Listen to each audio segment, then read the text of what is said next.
Welcome to the Football Guys Dynasty Show. It's me, your favorite professional nerd, Jagger, man. And then with us, as always, is our Dynasty captain, Jeff Bell. And we've been letting Jeff cook up this show, and I love it. We've got our buys and sells. I actually don't know what Jeff thinks about any of these people. He's like, here's the guys I want to talk about. I compiled them into a Google Doc, so now we're here. So I'm on this same adventure as the rest of you. So we have our first one is a wide receiver, George Pickens. NFL young boy. Um, looks like he looks good, man. I'm assuming like he's really raised up in your rankings, right? Yeah, and I think it's really the insertion of Russell Wilson into that lineup and looking at his stats since Russell Wilson came in, 92 yards per game, playing in 3 games with Russell Wilson, two touchdowns in 3 games, scored in 2 of the 3 games. He had not scored before that, and you're really seeing the ability for Pickens to step into his own, and it's great to see because playing in that Arthur Smith offense, obviously we saw in Atlanta, it really was a struggle for Drake London to get what we wanted out of him. It was a struggle for Kyle Pitts to get what we wanted there. The Steelers have really, and maybe it's just the difference of Russell Wilson versus Desmond Ridder or whatever else was going on there, Marcus Mariota, but you're seeing Pickens blossom and you're seeing Pickens.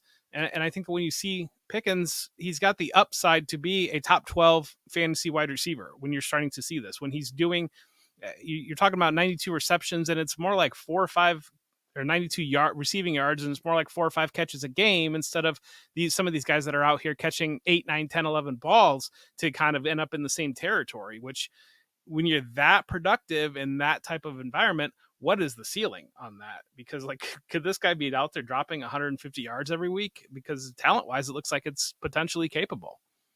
Yeah, and for me, when I give this statement, this isn't anti Russell Wilson or pro Justin Fields, but very much pro George Pickens.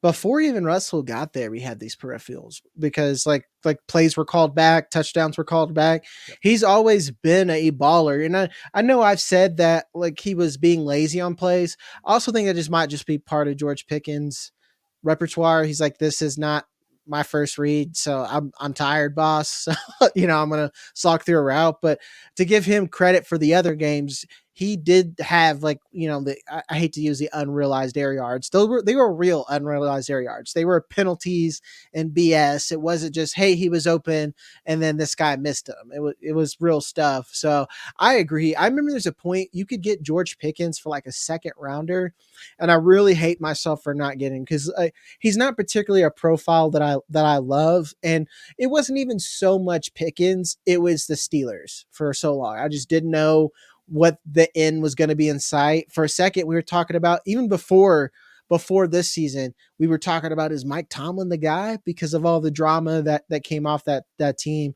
So he's an obvious buy right now, and it really now it's going to be hard and easy to buy and sell. If George Pickens is on a contender, just I don't see any reason why they would give it to you without you overpaying a lot. But if you are a contender and someone else has George Pickens, it's probably a good time to buy. And I think he has enough insulated value that there's not really an overpay at this point. What do you think, Jeff? Yeah, that's absolutely right. And I think that is interesting to me about Pickens. And so you talk about the unrealized air yards, and I tend to bristle when I hear some of that types of stuff because Yeah. what's going to change to make those unrealized air yards realized? Because I think so often it's like, well, if the quarterback's not changing and the coach is not changing, these things aren't changing. I don't really care about unrealized air yards because they're not going to be realized. But in Mm. Pickens' case, the quarterback did change, and that changed dramatically, especially on the deep game. And that's Pickens really his greatest strength on the deep game was getting involved there.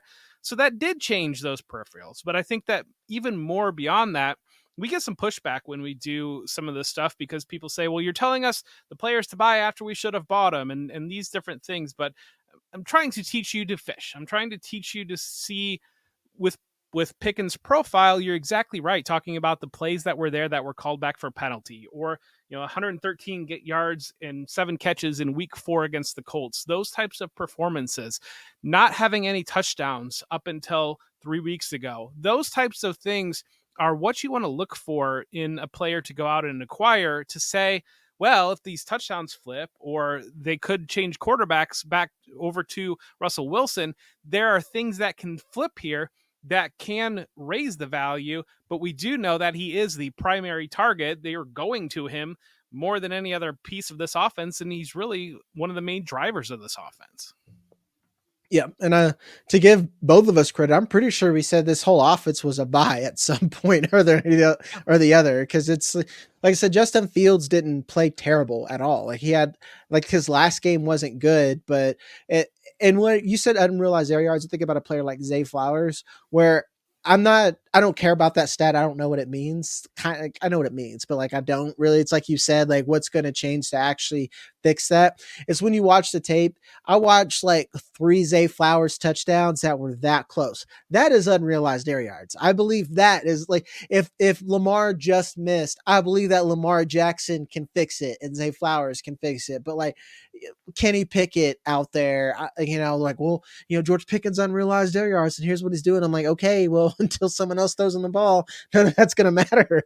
It's one of the reasons why I still am really buying Dalton Kincaid, because when you watch the Bills play, it seems like at least once per game there will be like a wheel route or something where Kincaid breaks free downfield and Allen is throwing the ball, and you can tell that Allen is used to throwing it where a wide receiver would be on that play, and Kincaid is not quite a wide receiver. And I have to believe that I think Josh Allen's accurate enough that they will get enough reps where it gets to the point where he understands now, okay, that is Kittle on, or that is Kincaid on that route. This is where I need to put that ball, not 2 yards further out where Kincaid is going to be diving for this ball and laying on his knee and hurt himself. No, we're going to put it where he can catch it and run in stride, and he's going to score a touchdown on this play.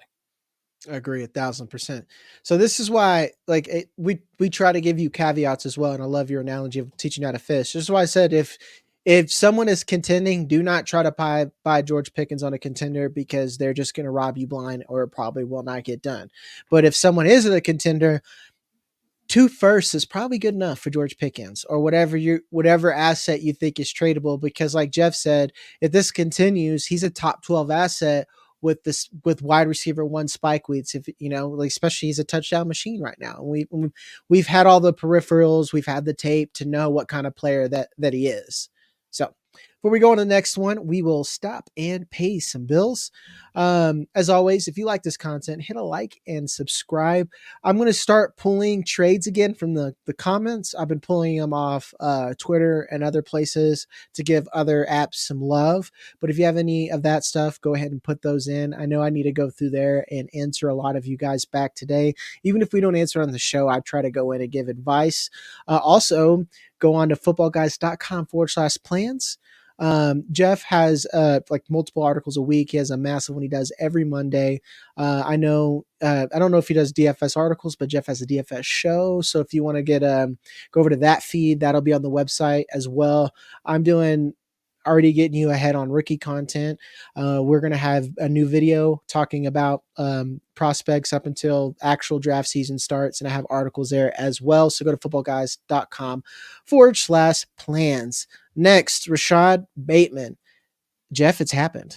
I think all the legends, all the tales, the prophecies are true of what we've heard about Rashod Bateman.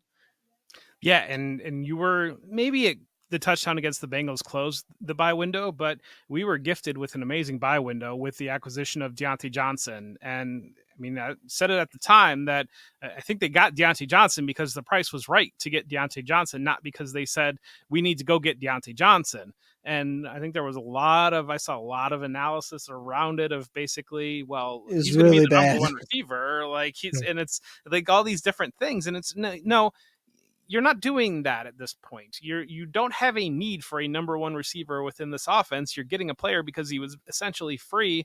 You're getting him for the depth that he can provide. You're getting him to plug in for a potential Super Bowl run, and then he's probably going to walk after this year.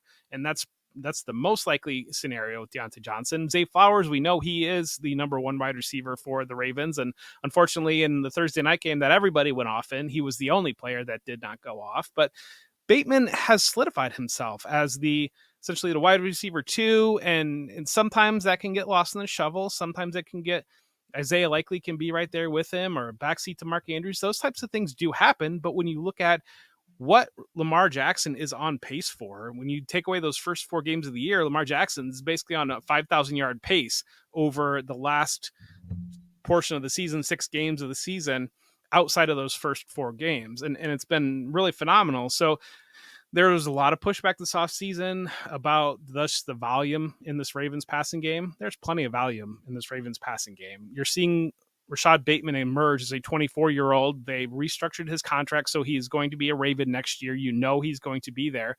And he looks like the starter opposite Zay Flowers long term. So that with the level of play that we're seeing from Lamar Jackson, this is your cheapest entry point into what should be an elite offense for the next 3 to 5 years. And that's the way that I'm viewing that, with getting Rashod Bateman, especially these bigger lineups that we do talk about a lot with these start 10 or 11 players. This is a great chance to buy a player who's going to be a starter, going to be on the field with Lamar Jackson, and he gives you tremendous depth if he doesn't emerge as a lock and load starter. And there's still the potential that he does emerge as a lock and load starter. Yeah. And we got silly. Everyone was just saying that, like, the Rashod Bateman thing I could kind of see a little bit, but everyone was like, well, Zay Flowers, like, you better sell him. I'm like, why would a second year first round wide receiver, they'd be like, the Ravens like, yeah, we got to fade this guy, for this dude that might be here for 8 games. Yeah, it didn't make any sense at all. But one thing I really like about this opportunity is Rashod Bateman has been a doo-doo end of roster asset for so long that I do think that at this point he was a player that as soon as he had his big game, people were putting on the trade block.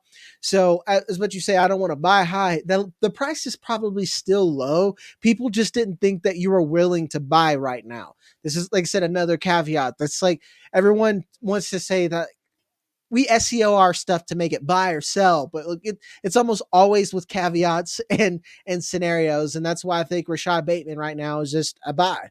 He's another one where I know you knew his profile coming in. I knew his profile. Matt Harmon knew his profile. And like, that's one where Matt Harmon's unrealized air yards is not a real stat. He just says, hey, this guy's winning routes. That's one that I hold a lot of credence in. And I think this is the ideal buy. I don't know about you, Jeff, but Rashod Bateman coming back. Like, I swear I lost Brandon Ayuk, and Rashod Bateman just like swatched right in best ball, and it's been really nice. Yeah. Yeah, no, but I think you make a really good point there. And you talk about we when a fantasy manager wants to sell a player, they don't want to sell him when the guy has 4 consecutive bad games, unless they are just in complete panic mode. They want to wait for those little blips, because you see it all the time of people putting that you get that trade block notification when Rashod Bateman catches a touchdown, and part of you is like, well, this person probably wants something unrealistic because they're just trying to sell high on it. Part of it's in their mind. They're willing to make that move now because they don't feel like they're selling at the absolute bottom.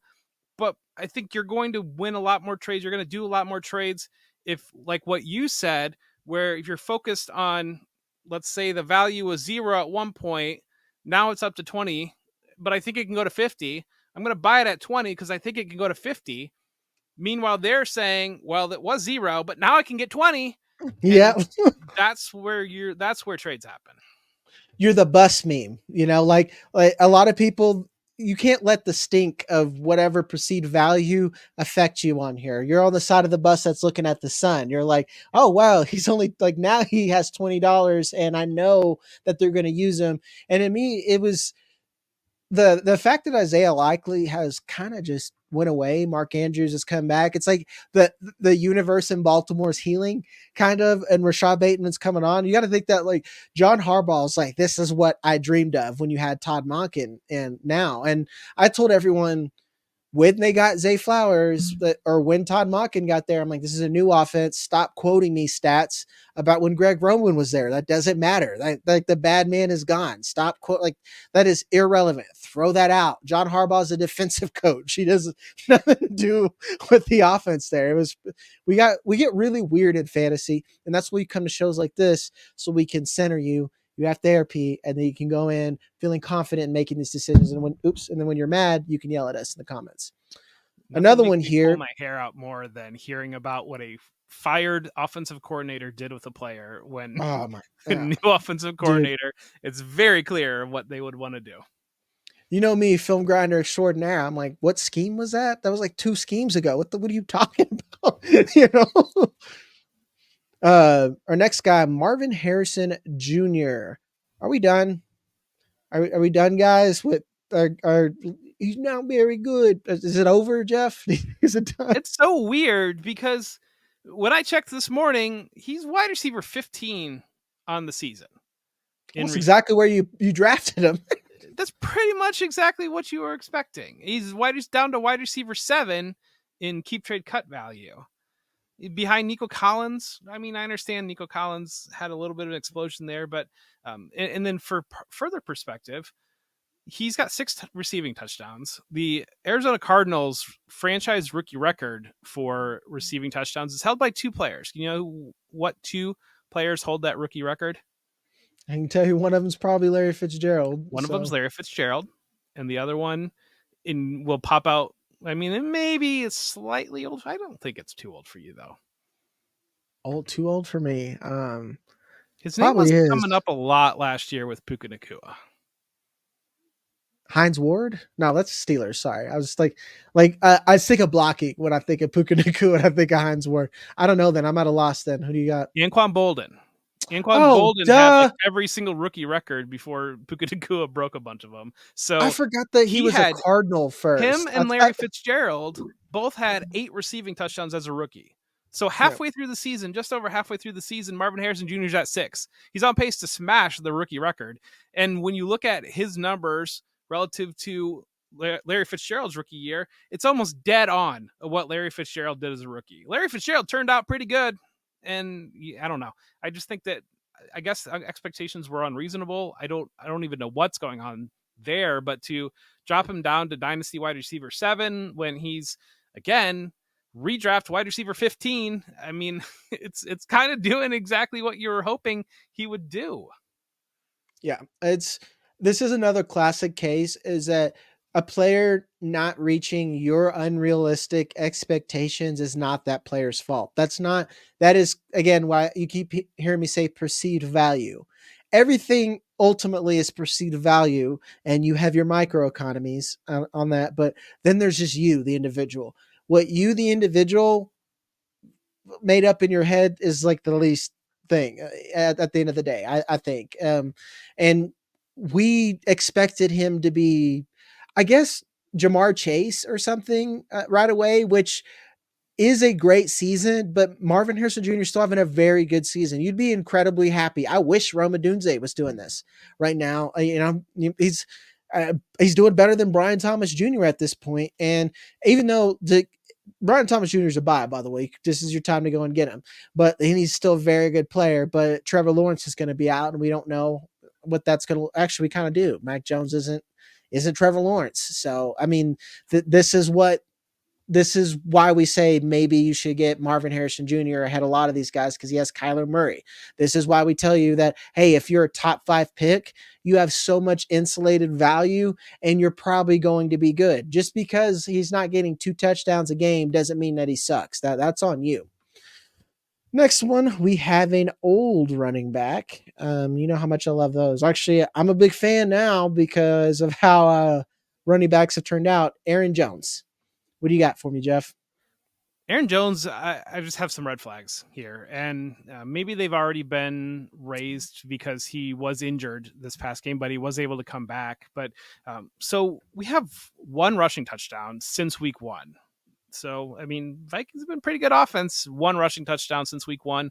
We have Sam Darnold has 5 interceptions over the last 2 games. He had 5 interceptions total over the previous 8 games. Not good. And you're starting to see Sam Darnold, kind of the old Sam Darnold, come back. This past week was really weird against the Jaguars because the Vikings ran 84 offensive snaps in this game. That tied the Bears week 3 game against the Colts as the most that any team has run in this 2024 season. They only scored 12 points. They were the 3rd team in NFL history to run at least 84 plays in regulars, not in overtime, and score 12 points or less and actually win the game So that tells you how weird this game actually ended up being. And what we saw out of that was they really had to shift to the run game because Darnold was struggling so badly, but we saw other backs involved. And previously, before this, we saw Aaron Jones really is the only back that they were using for a period of time. But now they have Cam Akers up and running, and Cam Akers took quite a bit of work, and Ty Chandler even worked in. And so you've got Aaron Jones, who Dynasty has caught on to this a little bit because look, 2 weeks ago, he was running back 24 in keep trade cut despite his age. Now he's running back 31 in keep trade cut. So people are starting to bail ship and get out of this. What are you going to have, I guess, would be my biggest thing, because we saw him so motivated and fresh coming into the year and so much excitement around this Vikings and starting out 5-0 and all those things. And you never really got the production up to maybe where kind of the buzz was around Aaron Jones. And now with so much bell cow usage across the league, if he's already not scoring touchdowns and he's already starting to give up work, and you're looking at an offense that's really struggling with Sam Darnold, what's left with Aaron Jones? And I think that this is a really good opportunity to maybe one of your league mates is a little bit less in touch, or, just kind of buys into some things, or is checked out maybe a little bit versus early in the season, and you can still kind of pivot off Jones and get a lot of value. But if I'm trying to win a championship this year, Jones is a player that I would probably try to look and move into a different running back maybe. Actually, one of my home leagues, I'm so close to winning. I'm 8-1 right now. Aaron Jones is my RB2. Give me a trade target what you would sell Aaron Jones for. Oh, let's see here. What are we looking at?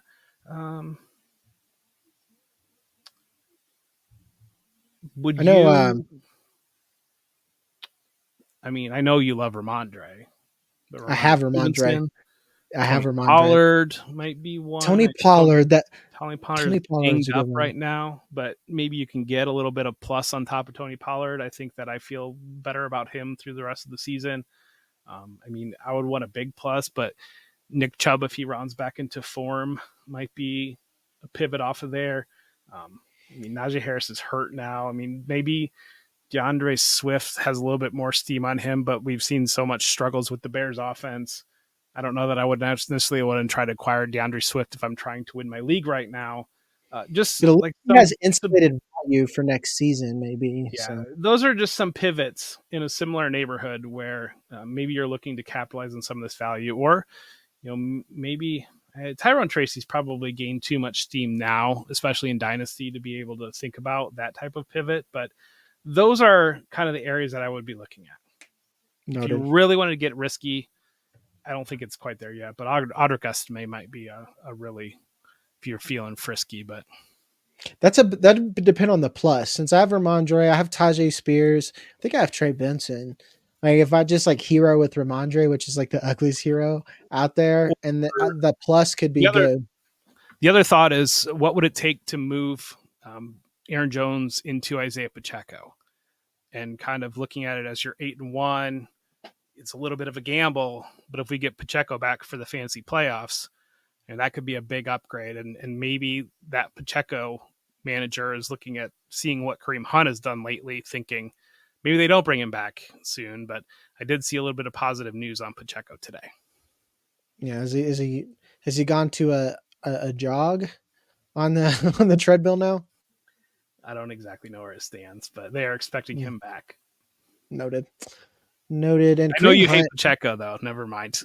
No, I mean, if the plus is good enough, I'll take it. Like I'm at the point where I need W's. Like I just want to win this league. Like I've been the top dog in it, and I keep losing. I just want to win, man. Just win, baby. This is.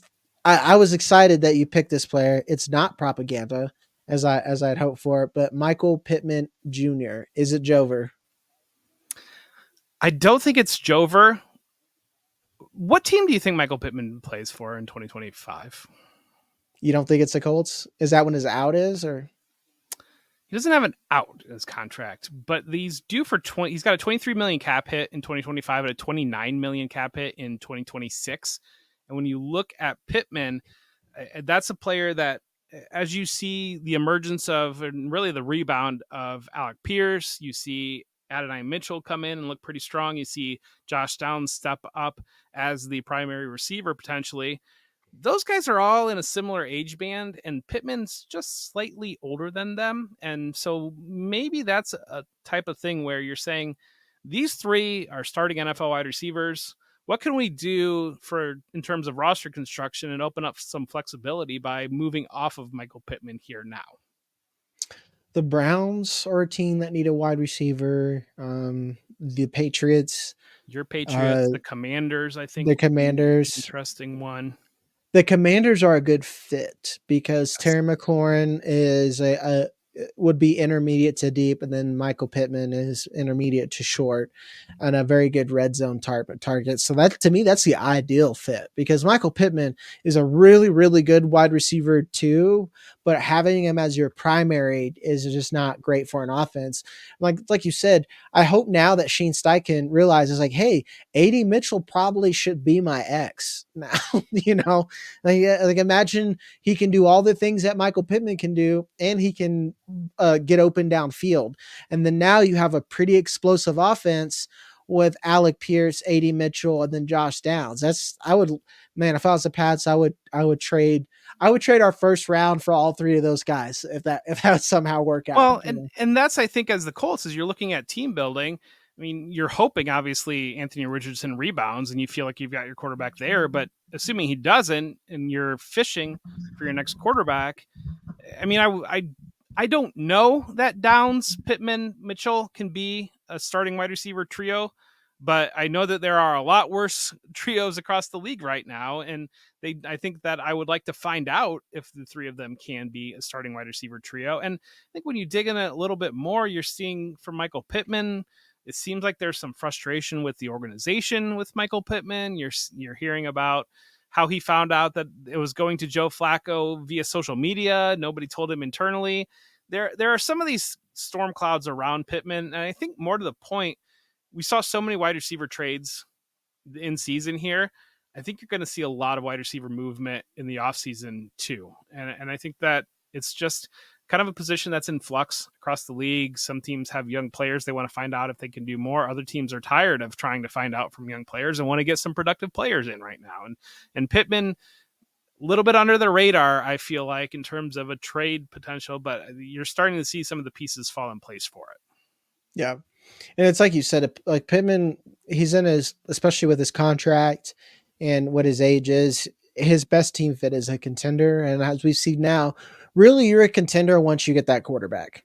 Once you get the franchise quarterback, you're good. Or you do it the slow route like Detroit, where they just you got like a pretty decent quarterback and you just fortify everything around them. But as far as the Commanders and what Dan Quinn's done with that defense, go get like you should do what the Titans did, where the Titans were like, well, we'll just spin and spin. We'll get L'Jarius Sneed, we'll get a middle linebacker, and then Calvin Ridley, and then Will Levis is going to take us to the wild card or something. I don't know what was in their hearts at the time, Well, but it didn't make a and lot of sense. and Pittman just turned 26 or 27, and he's kind of in that window. I don't know that a team would give up a first round pick to acquire Michael Pittman, but probably definitely a second round pick, I would think. But there's kind of that little sweet spot where, like, we kind of saw the Chiefs capitalize on perfectly with Tyreek Hill, where once you get out of like that 27, maybe 28 range, and if there's any dip in production at all, you go from a player that might get a first round pick to a player that you're talking about a conditional A third round fourth. pick or Yeah. like a Yeah. fourth or like it was, we see it. Agree 1,000%. Be interesting where he moves. Our last one is a rookie running back, and I'm interested in where you're at with this, but it's Trey Benson. Yeah. So Benson, and it might be a product of blowouts because the Cardinals are just smoking teams. But I think what has happened in those blowout opportunities, or we saw James Conner have a little bit of an injury 2 weeks ago when he dove at the goal line and missed a little bit of time. That has allowed for Trey Benson to show growth, to show physical running, to show explosion, to show all the things that the Cardinals were hoping they were getting when they drafted him. I think early in the season, if you flash all the way back to week 1, there was a little bit of a split between Benson and James Conner. and Benson just didn't quite have it at that point. We weren't seeing the physicality. We weren't seeing him run through players.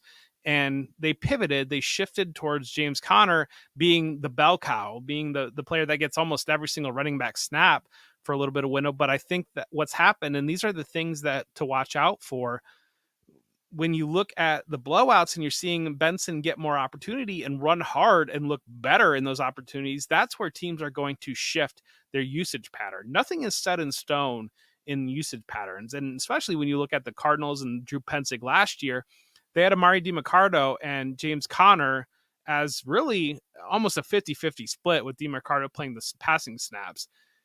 Kind of what you're starting to see is Benson starting to get some of those early down reps in more of a neutral game script, and Conner is kind of moving into that passing down role, which he does have that talent, that ability to be a passing down back. And that opens up a lot of potential for Benson over the second half, because I think that a lot of people had written him off as only a handcuff, or what might be only a handcuff. If he's working in a 50-50 split on an offense that's scoring 35 points a game, you're going to start to step into maybe like Raheem Mostert territory from what we saw last year.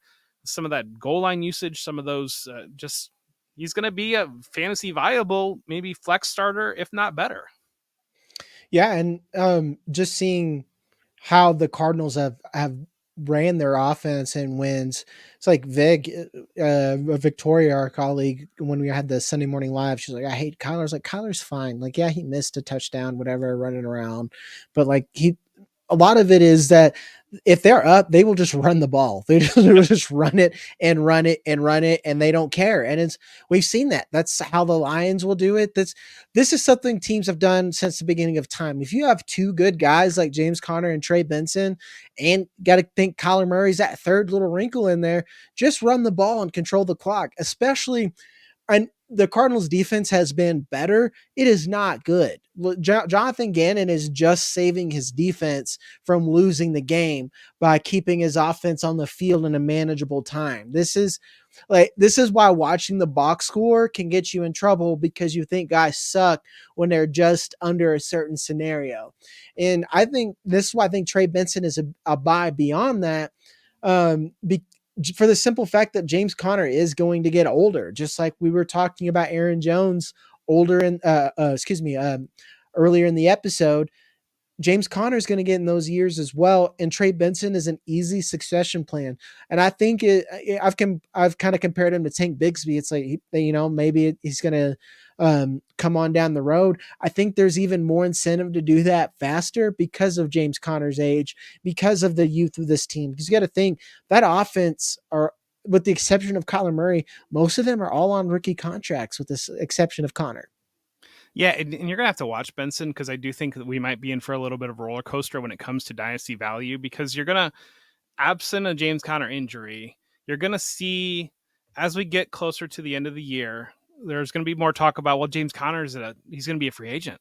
James Conner, what's going to happen? He's going to be a free agent. That means it's going to be Trey Benson. It's going to be the bell cow, and it's all going to go to Trey Benson. And then, like we saw with Chuba Hubbard, James Conner's probably going to get re-signed, because who's really going to want to sign 30-year-old James Conner in the NFL? And he's going to say, I like it here in Arizona. And they're going to say, we like you too, James.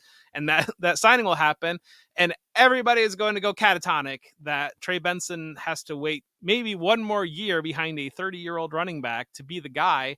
And that'll dip that value a little bit, because we see it all the time, that what the expected thing happens, and then when it actually does happen, there's a little bit of a dip. But that doesn't rule anything out in looking forward to next year. I mean, James Conner might not be nearly as good as he is this year. Maybe Trey Benson improves. There are lots of different avenues to be able to pay off on acquiring Trey Benson right now. Would you rather have Trey Benson or Jonathan Brooks? I would still rather have.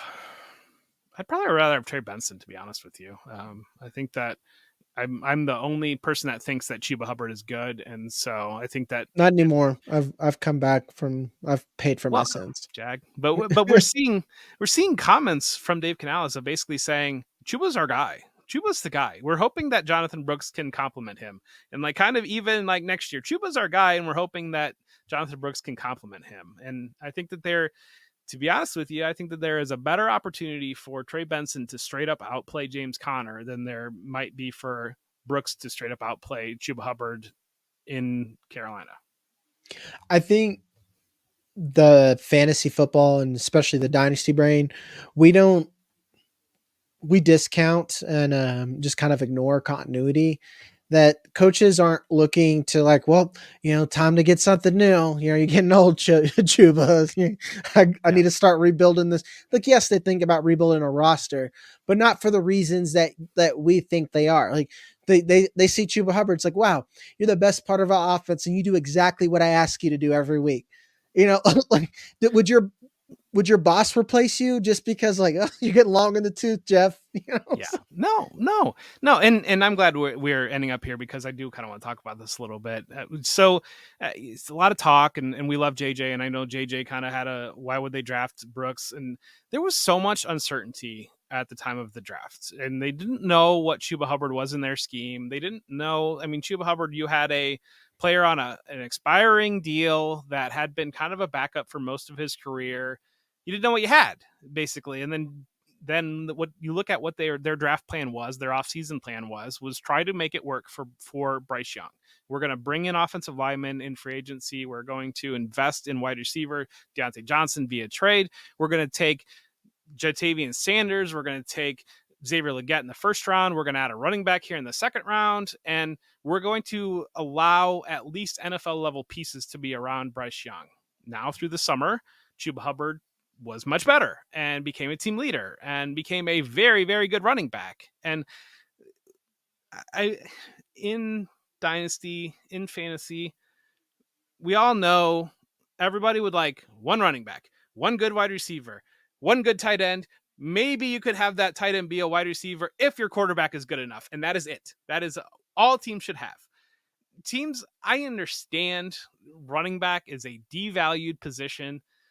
The Panthers just need more NFL players. When you've got an NFL player in Chuba Hubbard, you don't say, well, sure, we got an NFL player, but you're not the right position. So get out of here. We don't care that you've bought into the system. We don't care we're trying to send a message to our guys. You're just not the right position. So we need to leave this open for if the left tackle or a pass rusher comes walking by our door and we can grab them and give this money to. It doesn't work that way. When you need more NFL players and you have NFL players, keep those NFL players. Yep. And there's one last thought on this because, like I said, I like this conversation. If you guys got it this far, you're here at this point for just the football talk. Wanted to bring this up about Rashod Bateman and like the Deontay thing. If you've watched the Ravens, especially since Ozzie Newsome took over and then he passed that on, they've had the same mentality where like we just want the best guy.